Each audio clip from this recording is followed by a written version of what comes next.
Okay, so if you guys would like to introduce yourselves, Danny, you can go first. Yeah. Hello, I'm Danny Antonio. I actually worked for She's the First and intern for She's the First for 4 years. Now I just graduated from UC Davis with a I majored in psychology and I minored in political science. And now I work for the US Senate as an intern and the California State Assembly. And this coming October, I'm going to be a Capitol Fellow under the Senate Fellowship in California.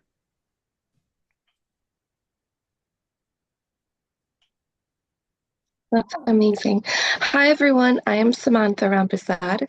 I am from Trinidad and Tobago, and I advocate across the Caribbean region on different topics, my main one being youth empowerment, sexual health and reproductive rights, and gender-based violence. I recently graduated with a double major in management studies and political science, and I do believe that we, the young people, are the future of today, and we need to be well equipped to take on the challenges that we're about to encounter in the future. Thank you guys. Thank you guys so much. You guys seem like really inspirational people. I really do admire your guys' accomplishments a lot. Um, but I guess I'd like to know, and I'm sure many people otherwise will, like what inspired you guys to get involved in, whatever facet of public service you guys are in, and I guess how have you changed your goals or anything you've learned really that sticks out to you from said experiences? Would you like to go first, Samantha? You can go ahead. So for me, being involved with youth work just sort of happened. It was not something that I initially thought about becoming because when you're young, you want to be a princess, and that was my dream. And then I wanted to be an astronaut. And I recognized within my group of friends and where I was living that there wasn't much opportunities for young people to be more involved in benefiting society and positively impacting it. And it started off with me being a part of my student council in secondary school. And there I realized that I had a voice to make a difference. And it started off with advocating for the rights of students within my school. One thing led to the next, and here I am now. I'm advocating for young people within my country, regionally, and I've had the opportunity to advocate globally. One of them recently being at the EcoSoc Youth Forum that just finished in New York. And so I would say my goals has shifted as life has continued to influence where I lead up to. And I just have this deep burning desire to make a positive change in the lives of other people that I meet. And so I'm guided by that and I'm very open to the possibilities that come to me.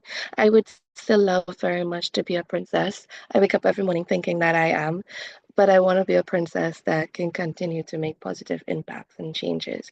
And I think one of the most important lessons is that you have to be open to continuous learning and you have to be willing to try new things. And that's how you find where you're meant to fit in within this world. Yeah, I can go. So I grew up in the Philippines. I was born in the US. When I was about like 6 months old, my maternal grandmother picked me up from the US, brought me back home to the Philippines where my mom's side of the family grew up. So I grew up there, and the Philippines is I feel like it's a very interesting country to live in and grow up because there's a big mix of different classes based off of what city or what geographic place you grow up. And I grew up like in the middle of the city, like where the like capital is, I guess. Um, and even then, there's a lot of poverty. There's a lot of marginalized areas. There's a lot of regions in the Philippines that not if you're not exposed to it, you won't know what's going on. And I feel like the circle of people that was fortunate to grow up with was either completely in touch with reality and wanted to work hard to help people and to serve and to be a public servant, or it was the complete opposite, where they wanted a good education so they wouldn't become like the people that they see, which I think is a completely like sad and unfortunate mindset that people have. Luckily, like I grew up in a high school that really valued social justice and public service and helping others and giving back to the community. And I really attribute a lot of my values to the values that they instilled in me.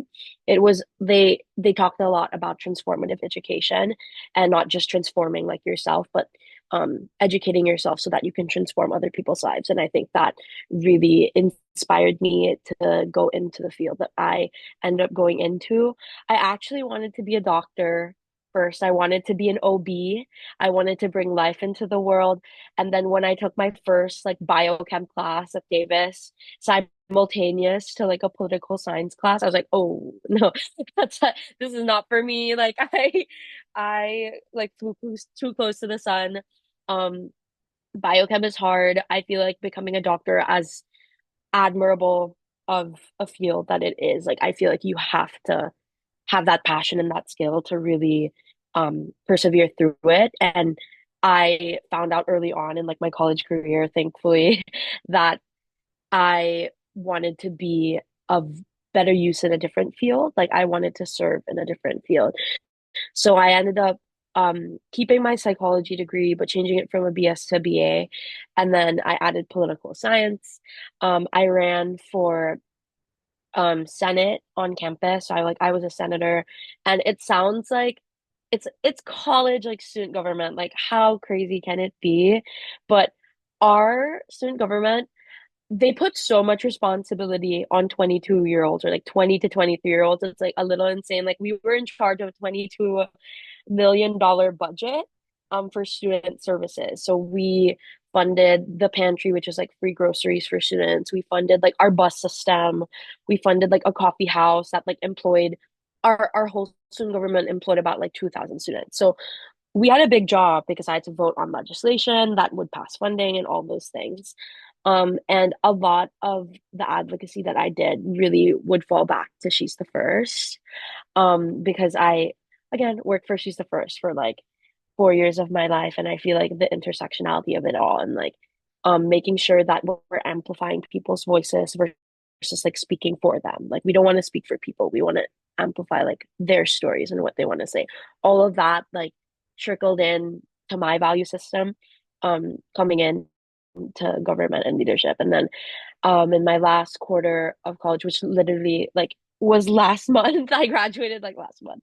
Um, I did an internship with a US senator, and that completely changed my view of politics and government in general. I feel like there's a lot, especially with the current administration, I feel like there's a lot of things um, to care about, and there are a lot of things to prioritize that we maybe would have neglected before. A lot of people are being silenced right now. A lot of people are scared to speak up. Like women in general, like with I don't know if you've heard of the Save Act, but it's basically the piece of legislation that is having passports or like a real ID or like any form of like documentation for voters when you vote in elections. And I think that like for married women, for example, like they don't have that type of documentation right now with their if they got their husband's last name or not everyone has access to buy a real ID or get a passport. It's making voting really inaccessible in which I mean most of the population in the US at least is women. And if you're silencing women's voices, then who are we electing into office? And then I also now intern for a California State Assembly member.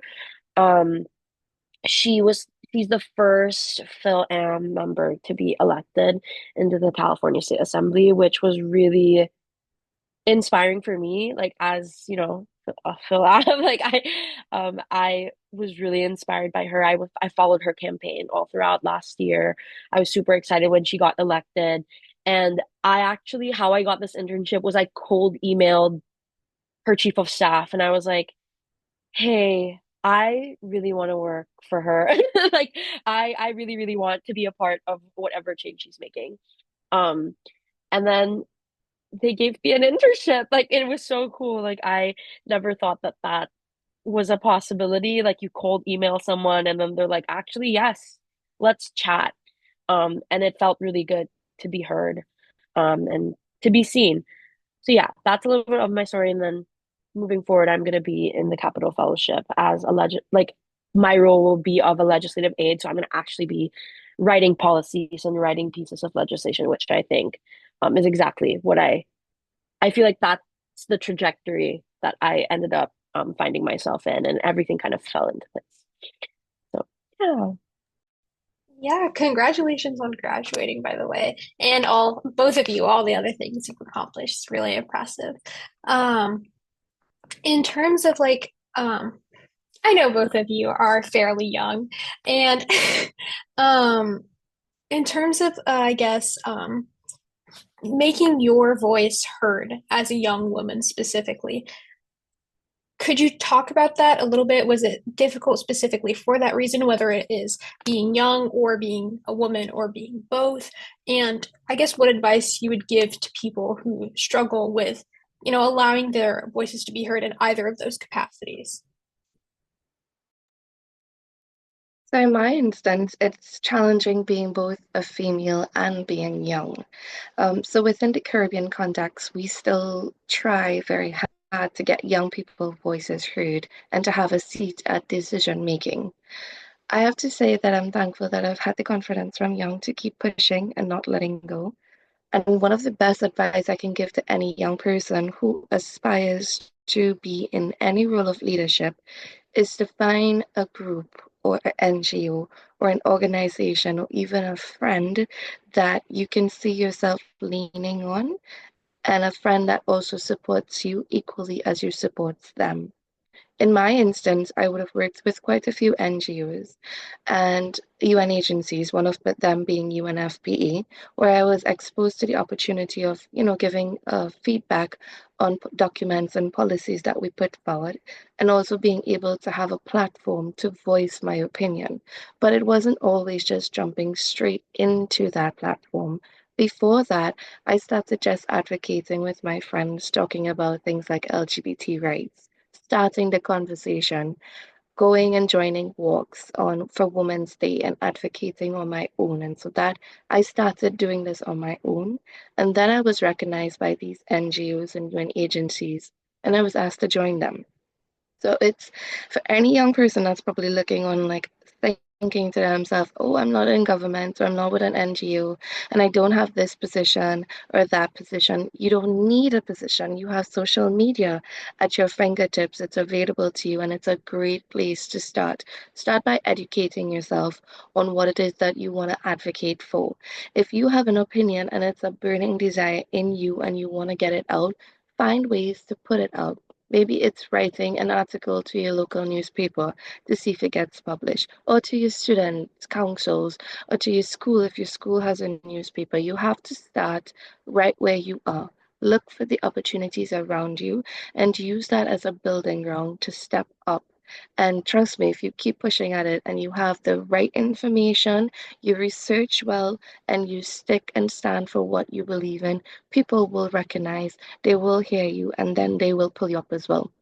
I'm very thankful that in my capacity as a CARICOM Youth Ambassador and with all the NGO experiences I've also had, I'm able to push for young people like myself to have their voices heard.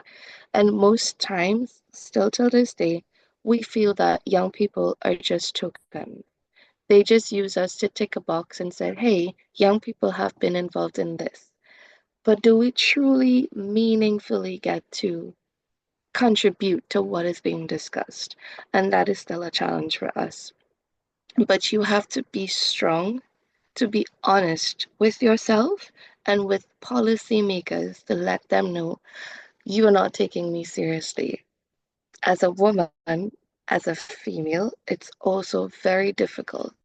And as you start to grow and strive in whatever fields, sometimes the people that you see as your friends see you as competition. In one of the capacities that I hold, one of my male counterparts and I started off very strong together. We thought we were allies and we were going to make positive changes together. And very quickly that shifted. That dynamic moved. I'm currently working on a project on climate change where I'm using sargassum seaweed to turn it into alternative cement. And one of my colleagues would have used the comment that she's a woman, she can't do that. She's a female, that's clearly not her idea. Well, I've been doing it, but you know something?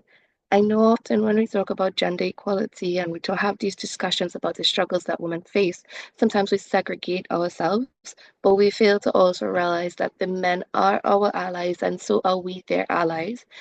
And I look to the people that I could really trust. I have my little tribe of people that you can lean on. So I have my best friend, who is a guy. I have my dad, who's also supporting my nephew. And so it's not just about finding women allies, it's about the men that truly want to support as well.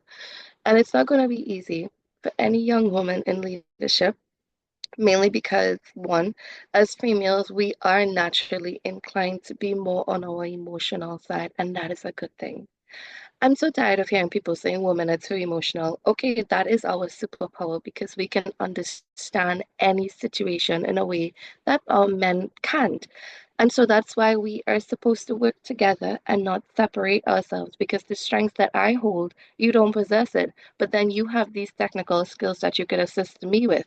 And so we still have to continue to find common ground, but you have to be so strong and so sure of yourself that you don't get phased. And I might be speaking to you and sharing all of these things, but I have my moments when I break. I have my moments when I cry because of betrayal. I cry because they're making me feel so weak, but I know what I'm doing is to benefit the lives of others, and I can't give up. Because if I do, then who's going to continue voicing the opinions and letting young people voices be heard on things like sexual health and reproductive rights that is still very taboo within my community and society. And so find what you believe in, keep going, do not allow yourself to be phased, and also find mentorship programs that work for you. Here in Trinidad and Tobago, we have the National Youth Parliament, where young persons aspiring to be in that leadership role can apply and be able to get first-hand experiences of what it comes like. So they give you the training, the technical skills, and then at the end you debate on a topic and you have the opposition and the government. It's set out in the same exact way that our leaders do it. They also have a new program that's specifically for women. So it's called the Young Women in Parliament. It's where young women can go and get the experience of being in all these different roles, whether it's a senator, whether it's an opposition or leader of the House. And so they train you and they also pair you with past women parliamentarians who share their experiences with you firsthand. If you know to yourself you're still trying to figure out where you fit in this world, find a trusted person that you can lean on, whether that be a female or a male, because gender really doesn't matter when we refer to in these things. Find somebody who can be able to guide you. Because as much as you're going to be strong in your opinion and you know what you're about, you have to remain teachable, and there's always something new for you to learn. I know finding a mentor can sometimes be difficult, but listening to person's stories, whether it's their struggles and how they overcame it, can also inspire you and give you some tools to use in your life to navigate moving forward. And that is what I did because for me, finding a mentor was a bit tricky. I haven't found somebody that I can say, oh, I want to be like this person. And that is okay. You just have to find what keeps you motivated and what keeps pushing you. But you also need to remember why you started and never give up. And this is one thing I want to add in here. As a young woman, I've seen it too often where we turn into each other's competition and we pull each other down instead of support each other up. There is enough room for all of us at the top. We don't have to pull somebody down or try to make somebody shine less brighter so that we can shine brighter. That's not how it works. When one person wins, we all win. And we have to remember to try to be our sister's keeper. We're not enemies. We're all in this for the same common fight. I don't know if you've ever heard of like a bobblehead moment, but it's when you're like you agree. I was like me, I like my neck is like tired. I agree with everything that Samantha said. Um I I'd say that women like in government and politics anywhere, women anywhere are underestimated. I feel like gender has become like an innate disadvantage, which sucks. I mean, life, biology, like it just, I'm a woman and I'm proud of it and I want to celebrate it. And it sucks that um people in society use that or weaponize that against women. Um, Specifically like in government and politics, a lot of the mentors that I've grown to have, which again, like Samantha said, mentorship is super important. I think it's great to find someone that you trust, that you can talk to, that can guide you, that can give you advice, that you can share wisdom with is super important. A lot of the mentors that I've grown to have who currently like work on the Hill or work in the Sacramento Capitol or wherever it is, a lot of the common sentiment is when I look left and right, like it's all white men. It's all white men, like it's old white men. And I don't know, like I don't feel represented here. Um, and that's sad. Like it's sad to know that people who are writing pieces of legislation that involve women or that involve gender issues or that involve sexual reproductive rights, that involve um, domestic violence or sexual or anything of that sort, any issue of that sort, it's white men who are writing these pieces of legislation that will affect women, which is not okay. It's not okay because we want our voices to be heard. We want our experiences to be seen. And I feel like that's honestly like why I got into politics as well. Um, and I think first step is like recognizing that like whoever is representing you, you want to make sure they represent you, your identity, your background, your culture, where you came from. And unfortunately, like that's not the government that we see right now, whether that's in the US or whether that's in the Philippines. Like that anywhere, like most of the time, like a man is in power. Not to say they shouldn't be in power. It's more so that we want men who, like Samantha said, will listen to us, men who see us, men who understand our experiences, men who empathize. And with women naturally being more emotional, I think that's a superpower as well. Like I'm a crier. I cry all the time. I cry when I'm too happy. I cry when I'm too sad. I cry when I'm hurt. And I think those tears are just representative of empathy, which is what many people lack nowadays. I think that if issues don't directly affect you, um, then you don't care about it until it directly affects you, in which I think empathy should come in to make you feel as though you want to take action because you know it's not right, whether or not it affects you. Um, and then with regards to advice for women, entering politics or entering a field like nonprofit work or anything like that. This is so cheesy, and I heard it from one of my mentors, and I think it's cheesy, but it's true. Is that you miss 100% of the opportunities you don't take a chance on. Like if an opportunity presents in front of you, or even if it isn't in front of you and you create an opportunity for yourself, like cold emailing a chief of staff or like cold emailing an organization that you have values in line with them and that you're passionate about, like that is an opportunity that you can make for yourself and you can put your own seat at the table, and the worst they can say is no. But then if you don't even take that chance, like you'll never hear an answer back. And I really like what Samantha said about positions and how like you don't have to have a position to be a leader. And I truly believe in that, especially like in government. Like everything in government, it's a position, it's a title, right? Like you're president, you're vice president, you're a senator, like whatever you may be, you're an appointee. Um, I really believe in that position is just the title. Like if you're not doing anything with that title, like where's the position going? Like what actions are you taking? Like these are just words. Like a position are just words unless you don't take action on it and like do it justice. Um and I'd also say like as a woman, period, and as a woman in politics and in government, I think that we tend to be a little bit hard on ourselves just because of the way things are structured. Like the system is built to work against us. which is what we're trying to change. Like being in these positions of power and leadership, that's what we're trying to change. But in that, I feel like a lot of pressure can be put on women, a lot of oh, I can't make a mistake. I need to like work 10 times harder than my male counterpart. Like that is like that's very common and it happens very often in any field. And I think that advice I really want to give is give yourself some grace.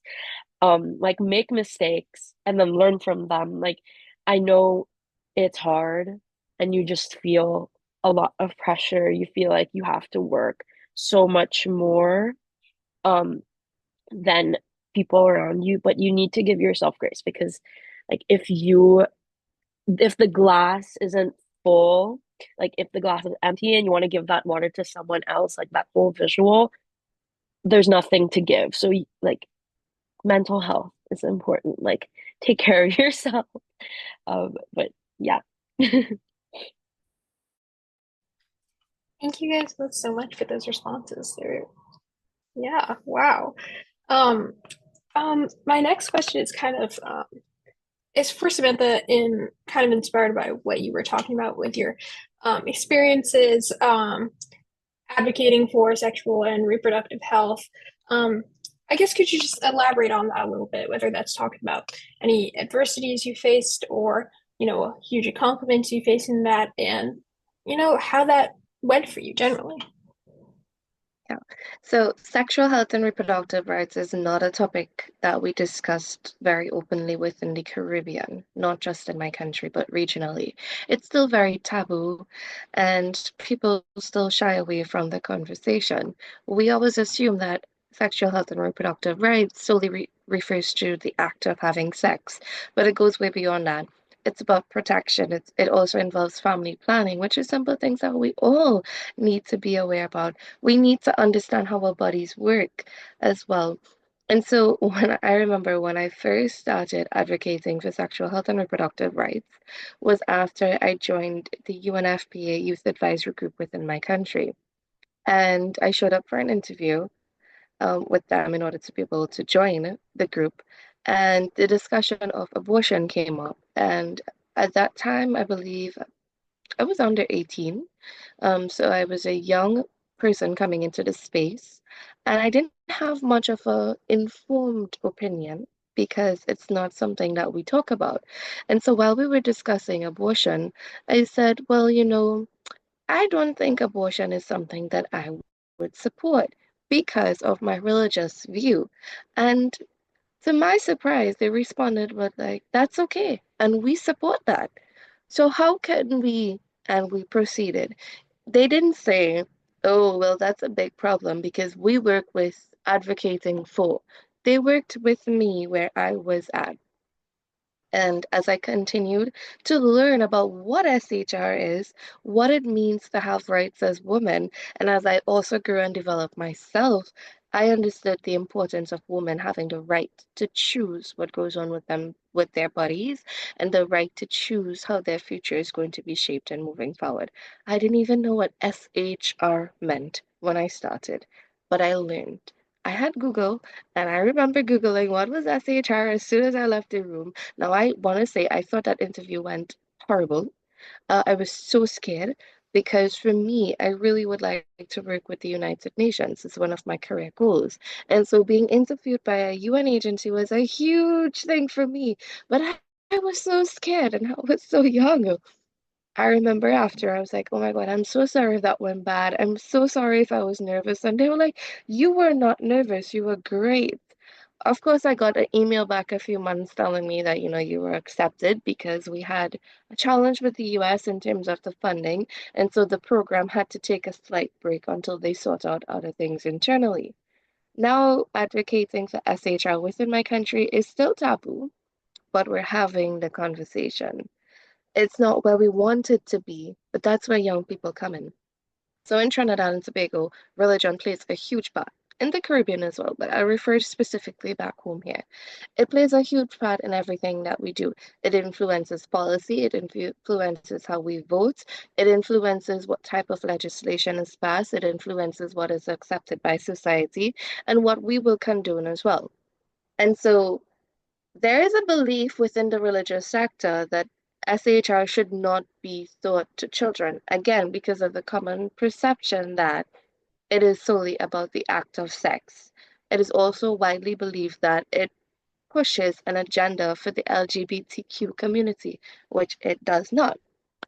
And so one of the challenges that we've been having is getting proper implementation of what we refer to as HFLE or family planning and SHR, sexual health and reproductive rights information to children. And one of the things that UNFB started doing that I've been a part of the process is that I truly believe works is reaching people where they are. And so if you were aware, for instance, that the religious community does not accept or condone this, then you meet with them to find out what the issue is, where is the disconnect, and then you try to bridge that gap, as opposed to attacking them, saying, okay, the religious community does not want, and we don't accept this. No, they went to them. They didn't ask them to meet us at this headquarters. No, so that was one of the things that I think we can apply to everything in our lives is reaching people where they are. So from that conversation we had with the religious sector, we understood that they are scared that we are going to teach kids about having sex and that that is going to escalate the rate that of teenage pregnancy, which is pretty high within our region. And so we had a session where we educated them. Now, when you are educated, simple thing like you're attending this session and you're seeing and observing everything that we're seeing and we're hearing, you have a duty to now pass that information on to someone else. Another challenge would be, is the information going to trickle down and reach other persons, or does it stop at you, the individual? Am I going to attend a session and then keep the information for myself and not pass it on? And so that has been another challenge that we've seen as a young person, recognizing that SHR is not something we get the conversations about, I started having the conversation with my friends. And because I also didn't know everything, I asked for a member of staff or somebody that's trained and equipped to join us and help us have these conversations. The Family Planning Association of Trinidad and Tobago also has something that we call the living room, where young persons can come together and access that information. And so we all meet together as a group. If you don't want to go with someone and you just want to have information for yourself, then you can do it. But it's age appropriate information. It's still very sad to say that in my country, you cannot go to a doctor to get sexual health and reproductive assistance if you're under the age of 16 and not accompanied by an adult. It's also very important to note that in instances of rape, sexual abuse, most times your abusers are the ones that you're living with. And one of the challenges that I've also recognized is as a young person, if you're, or as a person, if you're experiencing any sort of challenges, for instance, let's say rape, how am I at the age of 16 able to go to the doctor to get assistance for something that happened to me if I have to take my abuser along with me? Is my abuser going to give me the opportunity to access that information, considering that him or her may be implicated in the process? Or alternatively, if I'm 16 and I want to engage in the act of sex and I want to know what is the best method of contraception, how am I now going to go to my mother or my father or even a sister to say, hey, could you go with me to the doctor? Also considering that these things are very taboo. What we recognize is not allowing children, well, I say children very loosely here, but let me be proper and say not allowing persons to access information is not going to stop them from committing the act. When you're going to cross the road, you look both ways, but you still cross the road. So do you prefer somebody to look both sides to make sure no cars are coming before they cross, or do they cross and just hope that they don't get hit? And so that's the same thing that we're trying to do. We rather educate the population so that they can make informed decisions that best benefits themselves, understanding everything, how your body works, understanding protection, understanding as well what these diseases are, what HIV is, what AIDS is, how to not, if because persons with these STDs can still engage in the act of sex if they properly use the proper forms of protection for themselves. And so that's also something that most people don't understand here within our communities. And so it's very important for us to keep pushing. And meeting people where they are is very important. I think that is one of the best messages that I could share. But do not advocate for something that your heart is also not in it for. Do not advocate for something just because you want a platform to speak. SHR is not something that you could just take up and go with. And I say that in my context because it's taboo. You get a lot of pushback. Most people don't understand it. And then now it's your duty as a young person to try to bridge that gap with your fellow young person. And it takes a lot. And it's very breaking at times. You may get people who you're educating telling you, oh, this is not what it is. And so now you also have to be very diplomatic in what you do in terms of how you reach people. You do not go into a church and say, you're teaching people the wrong thing. This is not what it's meant to be. No, you have to know how to reach them. Otherwise, you're just going to push persons further.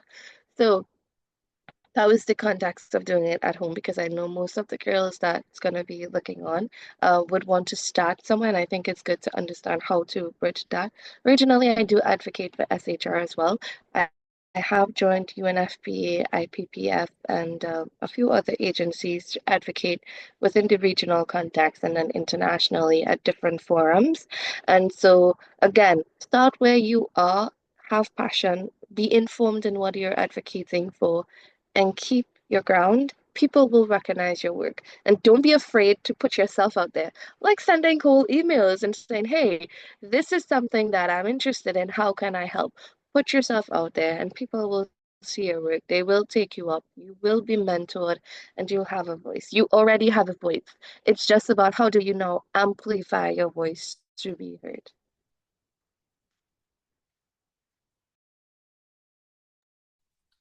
Thank you for that. Yeah, my next question is for Danny and kind of could you talk about the combination of um, your education in psychology and political science in terms of your advocacy work and how do they intersect in terms of understanding um, the communities and demographics that you attempt to serve, you know? I love that I'm a psych major and I decided to go into politics being a psych major. I feel like most people um going into politics or government are either like complete like poli sci majors, history majors. My AirPod fell, but it's going back in my ear. Um, history majors or anything of that sort. I don't often see a psych major because usually with the psych major you go into med. Um, I think with my major, it's helped so much with like the understanding of intersectionality per se, the understanding of identity and how that affects the way you react, the way you take in information, the way you talk about information. It's helped with like interpersonal communication, intrapersonal communication as well, empathy, speaking with people in general. Like psychology is basically like the study of like humans, right? And like it's the study. It's basically I when people used to ask me like, "Oh, what's your major?" I'm like, "I major in reading minds." Like that's literally what psychology is. Like you're trying to understand like a person's psyche and um what makes a person them, what makes up their identity, and whether that's your culture, whether you're a woman or a man, or non-binary, gender fluid, or whether you're a woman of color, whether you're Asian, whether you're Hispanic, depending on whatever you identify with, your experience is so different from other people.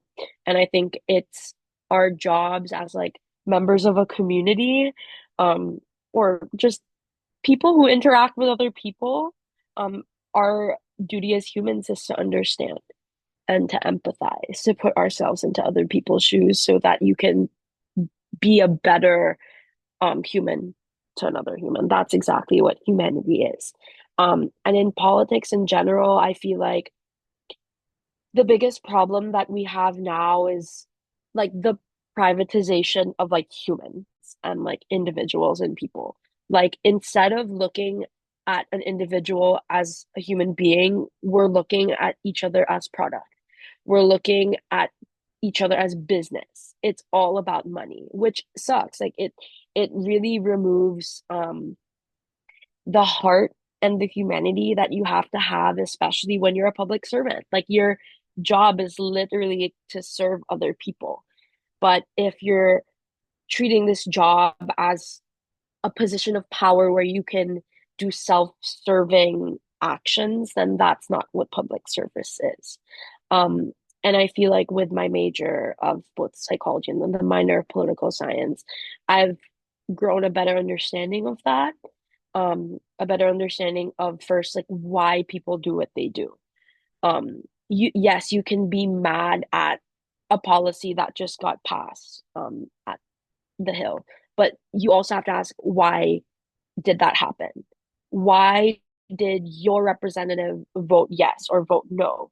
Like, what is the reasoning behind that? Is it because of their identity? Is it because maybe they're afraid of what other people will think? Are they afraid of whoever's in office? There's a lot of reasons that go into that. And I think that's super important because you can't make change if you don't know the reasonings behind the things that are happening. I think also one of the most important lessons that I learned in my psych class is the us versus them um, ideology. I think that's what we see more and more now with our current political climate, at least in the US. I'm sure this is applicable like elsewhere as well. Like it's definitely in the Philippines. I can't speak on other places of politics, but I can speak for like the US and the Philippines is that the us versus them is really creating a divide between opposing sides. And the thing about democracy is that you're supposed to disagree, right? Like you're supposed to have different opinions. You're supposed to um, disagree with people across the aisle. But the problem is that we're not having a healthy conversation in those disagreements to talk to each other. Like you're supposed to be like, hey, like let me open my mind to what you're thinking and then open your mind and listen to me. We'll find middle ground and represent everyone in our country versus like because I am on this side, I am better. And because I am this side, you are worse. That's exactly what's happening right now in most politics. And I think that's super dangerous. Um, but then it all goes back to human nature of needing a sense of belonging. Like that's exactly what humans want. Like we're social creatures and we're seeking for a place to belong.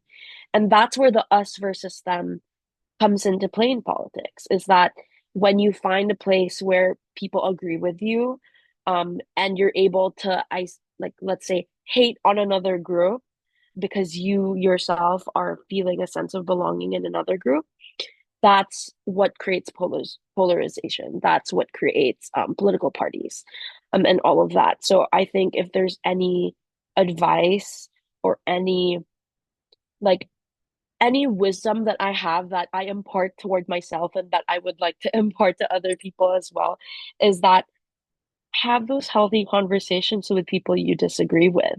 I think that we're never going to reach a point of productivity in policy. We're never going to pass like bipartisan legislation.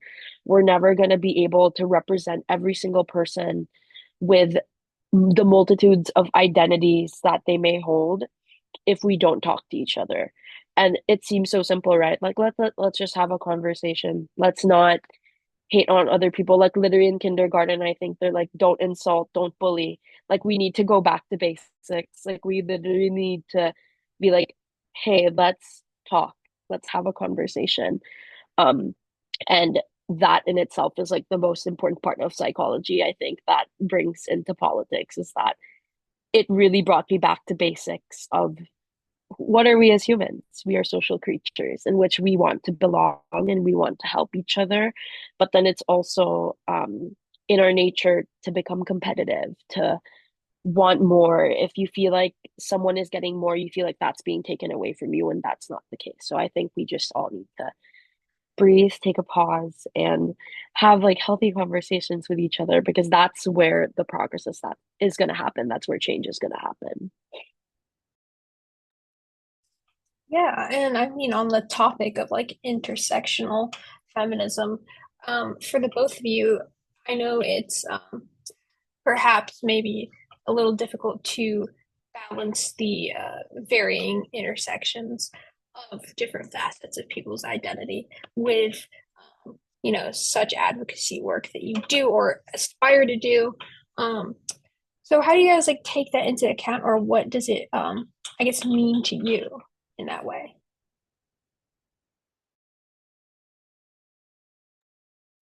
I'll talk about it from the gender aspect of things a little bit. So in the Caribbean region, we still don't recognize all genders.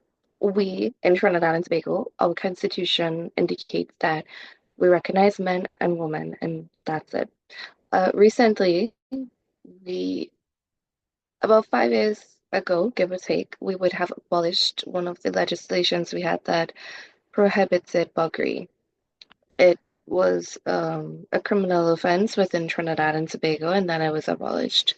Within the last month, it was reinstated, which is why I go back to saying that religion influences heavily what takes place within our societies. And so for me, that was a huge step back for humanity, especially if we look at the human rights, if we look at this through the human rights lens. Now, while a constitution may solely recognize men and women, we do have persons that are part of the LGBT community within our societies, and there are a lot of crimes that are committed against them. But how do they now seek justice? How do they now report a crime that was committed against them if what they're doing is seen as illegal? And so when you're in government, when you're one of those persons sitting at the table making legislation, you also need to remember that your duty is to make sure that each and every person that votes for you is represented. And so you have to ask yourself at some point, is this policy promoting equality? And I feel so often that we are so detached from our basics, where we started, what we started for. Power is something that could be very scary. When you get a taste of it, it's something that you want to hold on for ever. Nobody wants to give up power. But this is why early on I said it's important for you to remember why you started, and you have to always stay grounded. Power is supposed to be something that is given to you to make positive changes in life. But one of the things that we've seen within the government is that when they get this power, they more or less just do whatever it takes to keep them there. So if that means satisfying the religious sector or not pushing the boundary and just towing the line to make sure that they're safe, then that is what they do. And so now we are in a position where at the local level in our country, buggery is now seen as illegal, and so we're going to have to move forward to go to another court, which is going to be the Privy Council.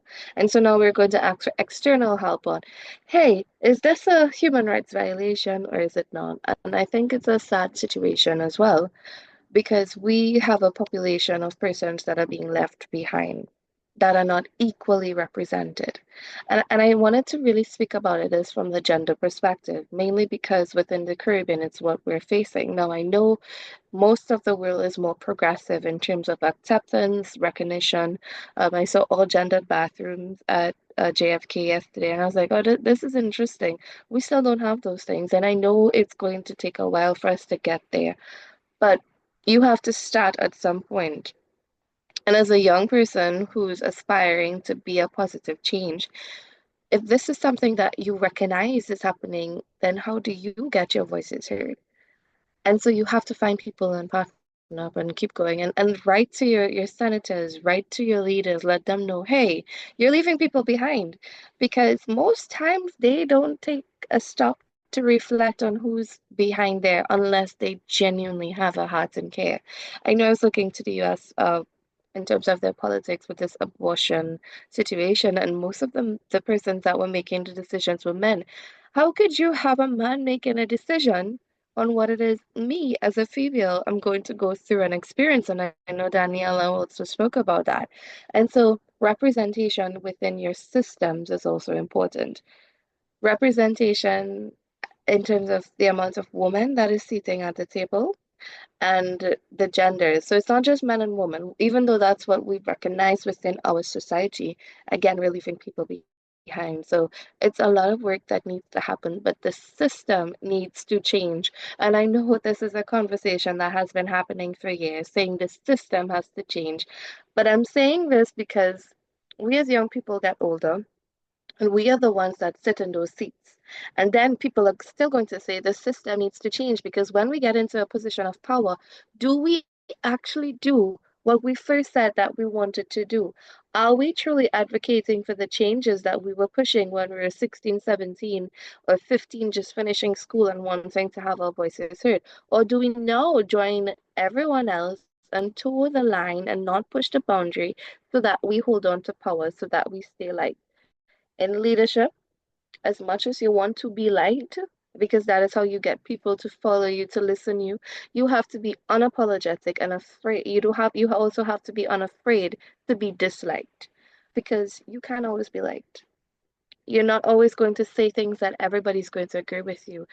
And you have to be strong enough to accept that. And I draw back to saying I know we can be most emotionally inclined, and nobody likes to be disliked, but you have to be strong for what you stand in, and that is why it's so important for you to be solid on the ground and remember why you started and everything that you do. So I'll pass this on to Daniela before I talk too much. So Thank you. I love that you tapped on the gender part of it because um I could also talk about it for ages. So I'm gonna go in the DEI part of it. I think that's very relevant given the current political tr climate in the US. Like the idea of DEI right now is really being weaponized and dismantled, at least in the United States. There's a lot of talk about, oh, we're giving opportunity to people who don't deserve it or who aren't actually qualified just because they're of a certain race or of a certain gender or have a certain identity. We're giving them this opportunity. And that's not what DEI is. And it's super frustrating as a person who I'd say I'm more liberal, more progressive, to see these misconceptions be put upon people. Um, because DEI is this, right? Like for years and years and years, the system has been made so that like white people, specifically white men, have a seat at the table and are just they have more advantages than women do. Like that's just it. Like it's plain and simple.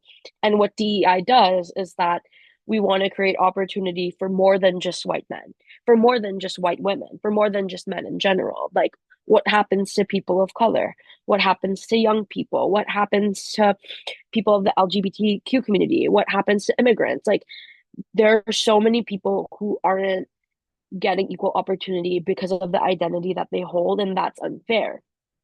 And what's happening right now is that people who have held these spots on the table are feeling now these spots are being taken away from them because new spots are being put in. And that in itself, that mentality and that rhetoric is really dangerous because if we want to work toward equality and if we want to work toward equity and like a place where everyone has a seat on the table, then yes, we are going to have to give up some seats. But it's not a bad thing.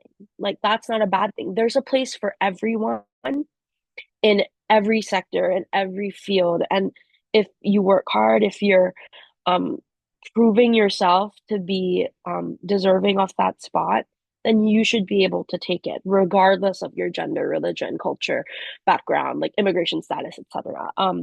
So it's intersectionality, like in that sense, for me, I feel like that's where it comes in a lot.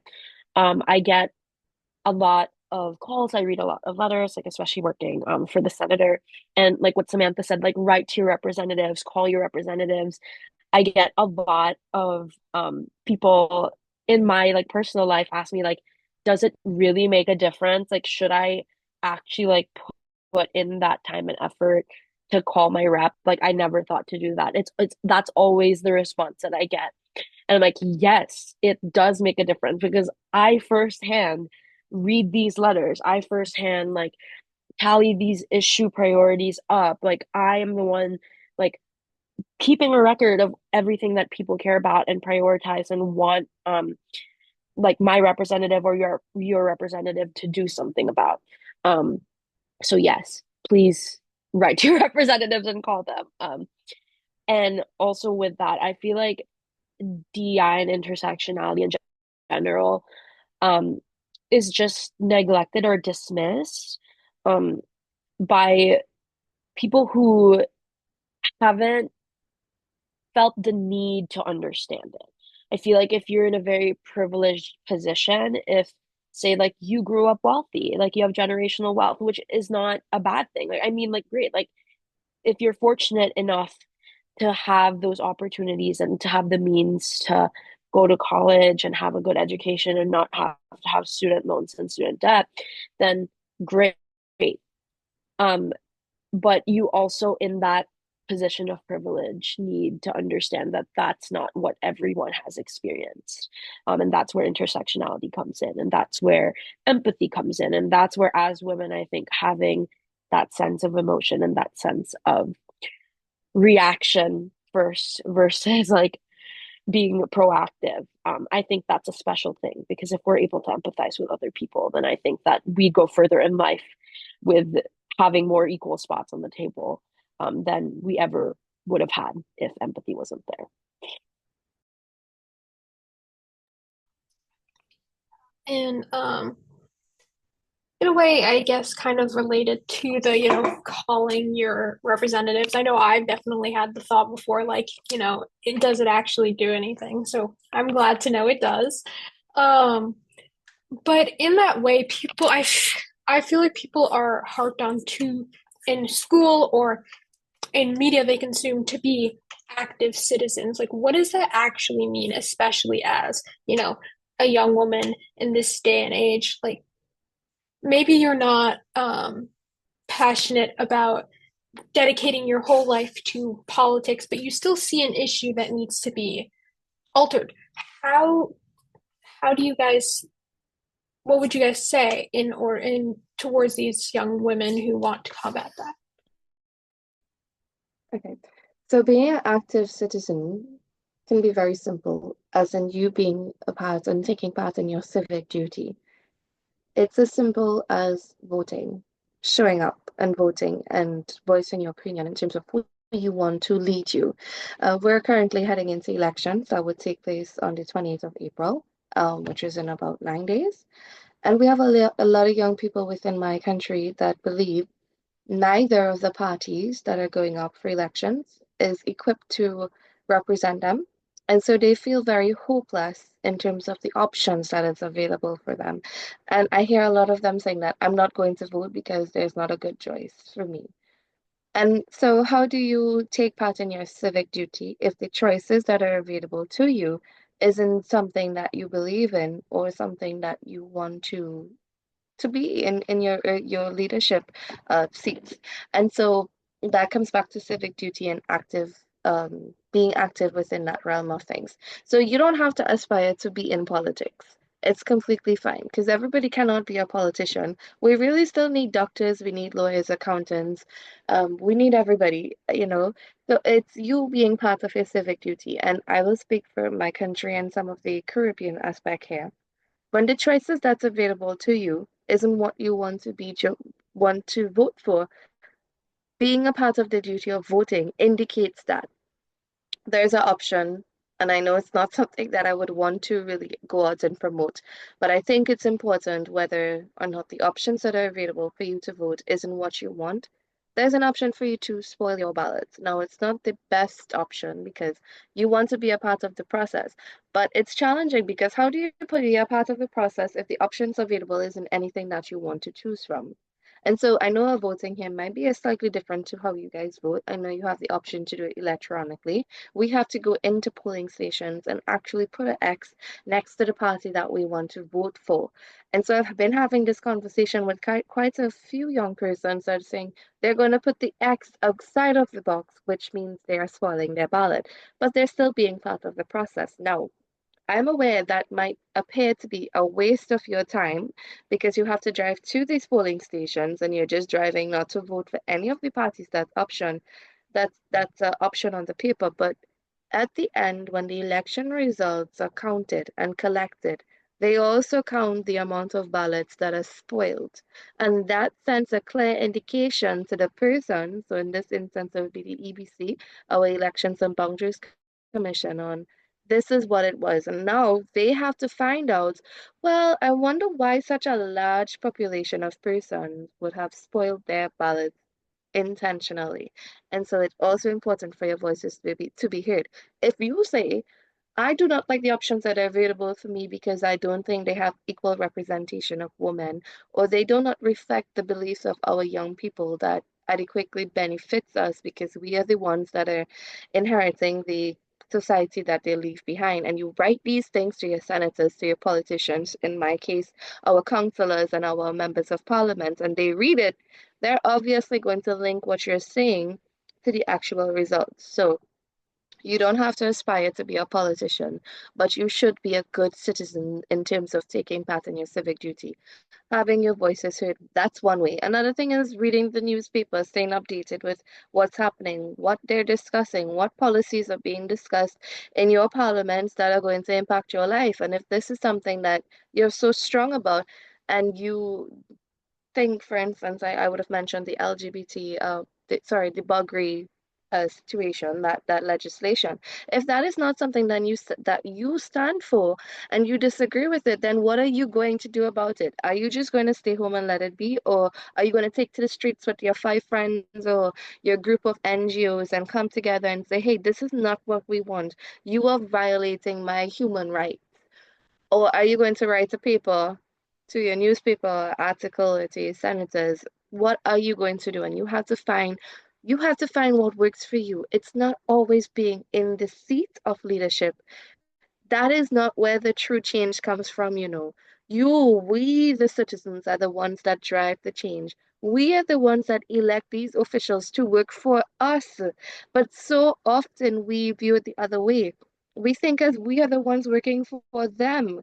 And as soon as we are able to change that misconception that we have in our brains, then we can see way more progress as a society, as countries, as nations, and as a world.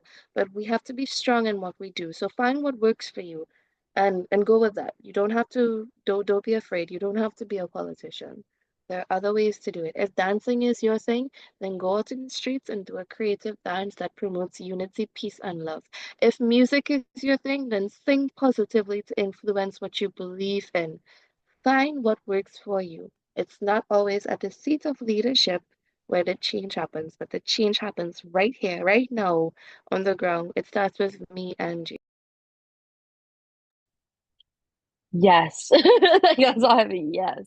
I'm gonna keep it short because Samantha said a lot of what I wanted to say. I do want to reiterate the showing up part. I feel like being an active citizen, like it's as simple as showing up. And that doesn't mean like showing up like at every hearing that your representatives are at. Like showing up to the ballot box, yes. Like on the streets, if you see trash on the ground and throwing it away, like that's showing up in itself. Like talking to your friends about the current events of the world, and even if you disagree, like continuing to talk to them, that in itself is showing up. Or like Samantha said, like reading the news, going on social media to see what's going on in the world, that in itself is showing up. I think that we put a lot of pressure on ourselves to do like big and grand things. And that's what we think is being an active citizen is. But even the little things are sometimes the big things. Like I think reading the news, being involved in that way, staying engaged, staying educated, being informed, in itself is being an active citizen. In addition to that, I'd say in approaching education, like she's the first, like we're all about education and like women's rights and girls' rights. Um, like switch the mindset of like I'm gonna educate myself and get a degree and be a part of XYZ so that I can avoid being blank. Like we as people, like not everyone again has the same privileges as us. And having that privilege is powerful. Like if you have the privilege to become a doctor, to go into government, to become, I don't know, a Broadway actress, like something so random or so big, educate yourself so that you can help other people. Educate yourself so that you can educate other people.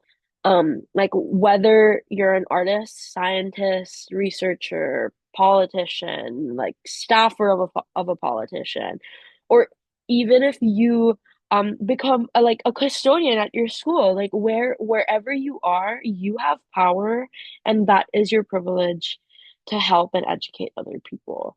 And I think that there's a really big misconception with being an active citizen. Like, I think showing up is enough. Like, being you is enough. Telling your story is enough because everyone has a different story. And I feel like we don't often listen to each other because we're just thinking about ourselves. So, having that open mind and also having the courage to share your story. And if you don't want to share, like, that's fine. Like, maybe just listening, that in itself is being an active citizen. Yeah, thank you guys so much for your time. This has been absolutely wonderful. Thank you for your wonderful responses you've given. Um, yeah, if there's anything else you'd like to say really quickly, if not, I'll let you guys go. I just want to say to any young girl that's probably looking on and feeling very lost and don't know where they're heading in life, Mhm. please believe in yourself. It's very important that you know that you have a purpose and that you are meant for greatness. Because if you don't Mhm. believe in yourself, you cannot expect other people to believe in you. And each and every one of us have been there at some point in our life. And it's okay to be afraid. It's okay to not be sure of who you are or where you're going. The beauty of life is that you have the opportunity every day to learn something new and find who you are. So please just don't ever give up, no matter how challenging your situations might be at home or at school. Life does get better, but it takes real Mhm. work to get there. So just believe in yourself. If you ever need anything, and I'm always available.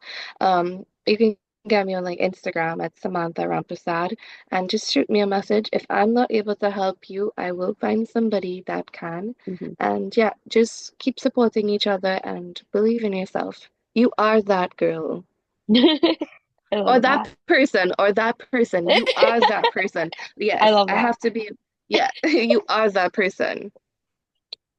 Yeah, I just wanted to say thank you to the first Solana, to Janae for inviting us. Like, loved hearing about Samantha as well. Loved being able to speak about my experience. And I love coming back home to She's the First. Like, She's the First is like the second home to me. Um, and I think I want to leave.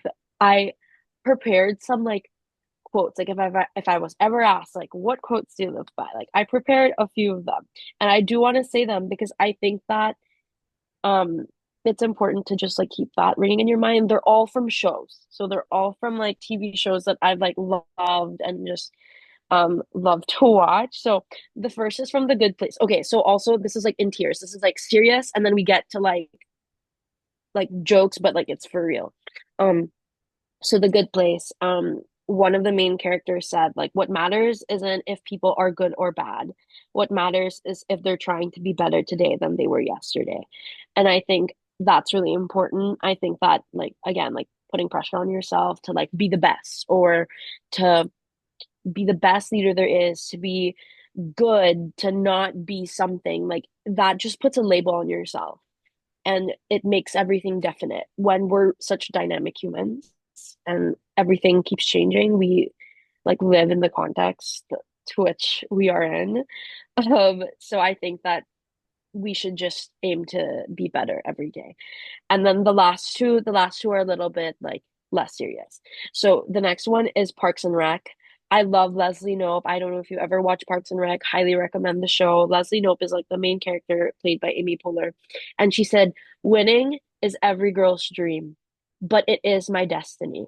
And I love that. Like I want to hone that in my everyday life. Yes, like it is my destiny. And winning doesn't mean like winning an election or like winning a competition. Like it's thriving in life. It's being able to take every opportunity that presents to you or making your own opportunity.